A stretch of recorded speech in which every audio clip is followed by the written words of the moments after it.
Greetings, shippers! Some of you thought this day would never come, that the massive ship fest full of feels that is Supernatural Season 5 had defeated me, but I have emerged from that season victorious, so that I can present to you guys the 7 most shippable moments from Supernatural Season 5. This is Shipper's Guide to the Galaxy, and let's get right into it. For those who need a refresher, since it was quite a while ago, Supernatural Season 5 saw the return of Misha Collins, aka Castiel, this time as a full-fledged main cast member. This meant that he could join Sam and Dean on their quest to stop the very apocalypse they had inadvertently started. With it being revealed that Sam is Lucifer's vessel while Dean is Michael's, Cas takes off on a quest to find God, while all three try to find a way to alter their destinies and stop the apocalypse. So this meant that from Season 4 to 5, our Dean and Cas interaction went up by a fair bit, and as a result, so did the moments. In fact, some episodes from this season will contain iconic scenes you will recognize from if you're the type of person who just goes to Google and types Destiel into the browser. Which, of course, why wouldn't you be doing that? So without further ado, let's jump into these moments. Number 7. The very suggestive look down from episode 2, good god y'all. Bobby's in the hospital, having been recently paralyzed, and the boys are still trying to find a way to trust each other again and figure out how to stop the apocalypse, when in bursts, or rather struts, Castiel with a plan. He's going to find God, but he needs something from Dean to do it. Something pretty far down. Lower. It's his necklace, of course! This scene continues the trend of Cas and Dean standing far too close with an intense amount of eye contact and some very suggestive glances from Castiel. Oh great, now I feel naked. Intentional, or just meant to symbolize Castiel's lack of understanding of human social niceties? You decide. Number 6. I'm There Now. From episode 14, My Bloody Valentine. Something strange is going on this Valentine's Day. 2 couples have already killed each other in grotesque ways, and there are some strange Enochian markings on their hearts. That means it's time to call Castiel, and he's here now. Season 5 introduces the fact that Sam and Dean are hidden from angels by the symbols Castiel carved onto their ribs. That means they need another way to contact him. That way, by phone. Which means we get tons of Dean literally calling Cas for help, and to come to him wherever he is, which is already great fic fodder. But My Bloody Valentine gives us a scene wherein they talk on the phone like a new couple that can't decide who will hang up first. When Cas beams in next to Dean, they are both still on the phone, prompting the I'm there now. Yeah, I get that. I'm gonna hang up now. Which leads to more prolonged staring and standing very close to each other. Dean, just give in. You called him, and he's there now. Number 5.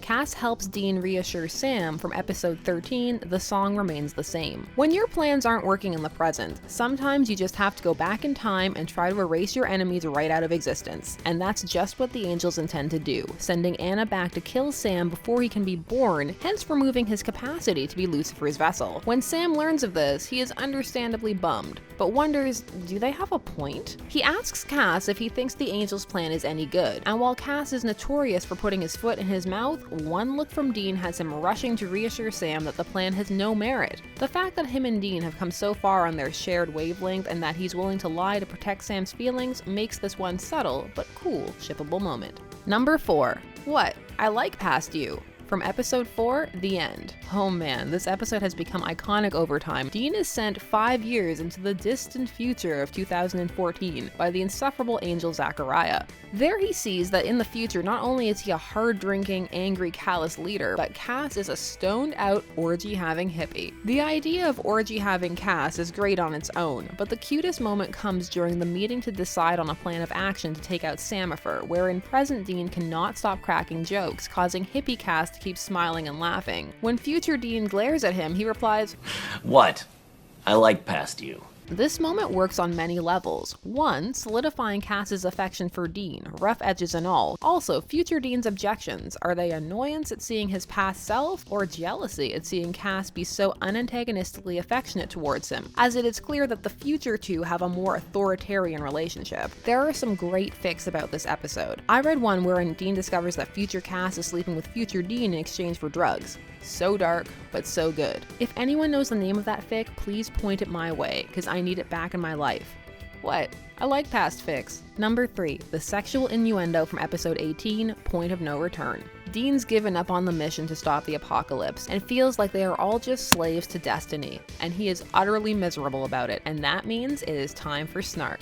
So much snark. When Sam and Castiel try to get him to aid in their brainstorming session, Dean is quick to tell Castiel to blow him. Cass's adorable look of hurt confusion is only matched by the behind-the-scenes clip of Jensen Ackles actually making the sexual connotation of the quote all the more real. And as if that wasn't enough, when Sam locks Dean inside the vault to stop him from doing anything stupid, Cas is in full disapproving angel mode. Dean's response? Oh, Cas, not for nothing, but last person who looked at me like that, I got laid. And hundreds of Destiel shippers rush to their keyboards to write angry Cas punishing a disobedient Dean fics. These jokes are clearly a little tongue-in-cheek, as by this point Destiel was no secret, but they still fall in line with Dean's character, particularly his penchant for immature sexual humor, which extends to his insults. Though for some in retrospect it may feel baity, but this was early days before the years of lingering looks leaving fans desperate for more. So is it actually queerbaiting? Your mileage may vary. Either way, both of these lines were great launching points for many a fic, almost as much as something that happened later the same episode. Number 2, I gave up everything for you, from later on in episode 18, Point of No Return. So Dean's grand plan of the episode was to surrender his body to the Archangel Michael, and when he busts out to do just that, Cas is furious. So furious he beats the sass right out of him. Please! I gave everything for you. And this is what you give to me. Beating aside, which is not a strong relationship foundation, this scene showcases how much Cas has invested in Dean and also reaffirms dominant badass Cas, who can keep Dean in check when he has to, for all those Dom Cas fans out there. Also, it is true Cas is risking everything based on faith in Dean at this point, since God is nowhere to be found, by the protagonists at least. The two are keeping each other going during the actual apocalypse. Bleak, but powerful. Come on, Dean. He was rooting for you. Number 1. Episode 3. Free to be you and me. Just all of it. What? A whole episode, some of you may be saying? That's cheating? The last 2 were from the same episode and they got 2 numbers. Okay, bear with me. Have you seen episode 3? This episode has scenes, screen caps, and stills for manips that are still in current usage in fan vids and art. So many fics have launched from here, and so many people who were lukewarm or unaware of this ship fell onto the boat due to moments from this ep. Right off the bat, we have the personal space invasion scene that looks like the two are about to kiss. It is held for so long and it's framed exactly how you would frame a kiss scene. It's meant to make the viewer and Dean feel like Cas is too close, but with the looks on their faces and the chemistry between them, they are not close enough. This image pops up everywhere, and for good reason. Later on, Cas accompanies Dean on an undercover stint to attempt to gain some information about an explosion, and Dean spends some time fixing up his clothing in a moment of casual intimacy that is just wonderfully articulated. And of course, we have the moment when Dean has to flip Cas's badge the right way up, igniting many people's imaginations as to what a season of just them roaming the countryside hunting would be like. Adorable, that's what. And the icing on the cake? It is conceivable that hunting Raphael may make it their last night on Earth. Yes, this was only episode 3, but humor them. And Dean can't let Castiel die a virgin, can he? Can he? Of course not. So he takes him to a bordello, or den of iniquity as Cas calls it. Still, this gave rise to the idea that after this trip fails, maybe Dean would still be determined to show Cas the pleasures of the flesh. This episode gets to be number 1, not only because of what is in it, but because of how it incited shippers' imaginations to greater heights. Whew.